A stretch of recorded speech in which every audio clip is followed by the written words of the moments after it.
the next undisputed fight we have, July 29th. Spence Crawford, we finally got it. It's the best sporting event that can be made. Yeah. How does Spence deal with Terence's switch hitting and vice versa? How does Crawford deal with Spence's pressure and That's what they're there to find out. The tough thing for Crawford is that Spence has a very high work rate, and we've seen Spence win behind a jab and defense on a world-class level. He's also a real hard hitter, and he's twitchy, and he's very aggressive. So usually Crawford likes to study a guy for a couple rounds, and then he kind of, okay, now I got it, and then he does it.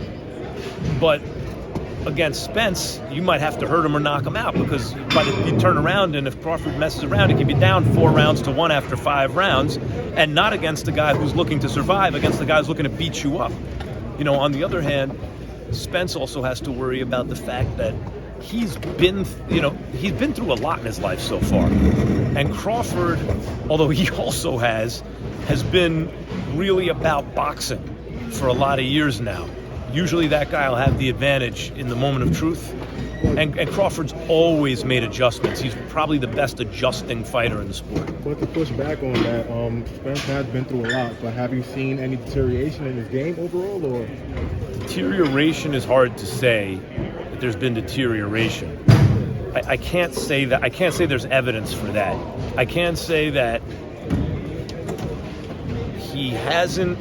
I'm trying to think of what's Spence's most impressive outing, right? Maybe Kell Brook, because Kell Brook did his best to Kell Brook was coming off an impressive performance, though it was a loss, where he got his face broken, right, in a higher division. But Spence really applied himself very well in that fight. The Sean Porter fight was a modern classic. But then again, Sean Porter, though he was a little fresher at the time, gave Spence a better fight than he gave Crawford. Do you not switch any Saudi heavyweights on I think that the Saudi investment fund is sports washing their human rights record, and they've done it in golf and they've done it in boxing for a while now. Max, what do you think of? I know everybody's pretty much saying that the winner between Spence and Crawford should be count number one. But what do you think about in the way unfolding? Should that winner be you could argue number one? No. You could say that it depends. Let's see how everybody looks. But Spence and Crawford, whoever wins that fight, especially if it's a great fight, is clearly the best pound-for-pound fighter in the world. I like Stephen Fulton a lot. He has not proven yet what Spence and Crawford have proven. He just hasn't been around as long at that level. And he's I like Fulton a lot, very well-rounded fighter. I usually like the twitchier guy there, and that is Inoue. He is the kind of explosive athlete guy. But let's see, if Fulton wins, or even if he loses if he acquits himself well, maybe I'll feel differently. But right now, winner of Spence Crawford is. Max, what do you think of the performance of Gervonta Davis and Ryan Garcia and the outcome of what happened overall? Gervonta Davis and Ryan Garcia.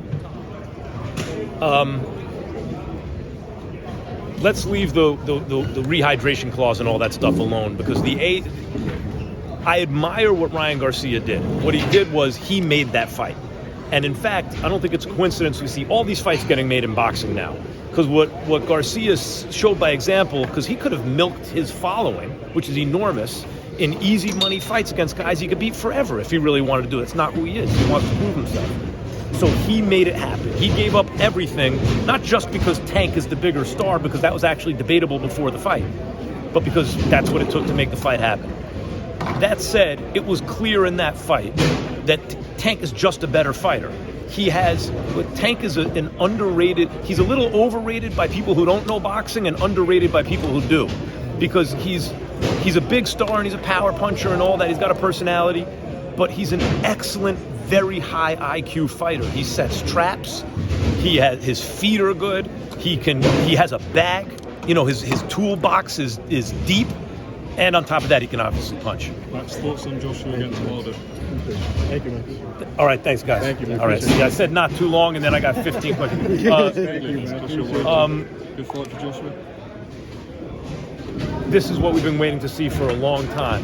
And I haven't seen the Anthony Joshua that beat Klitschko who on that night was a great heavyweight. He was a great heavyweight on that night. I haven't seen that guy in a while. And it's hard to imagine the guy I've seen recently getting through all 12 rounds without getting caught with a Deontay right hand. And one thing we know is Deontay hits you with the right hand, it's good night. So, but, you know, Joshua at his best, on his best night, was a great heavyweight. And so it's in there somewhere. The question is it still not? Thanks.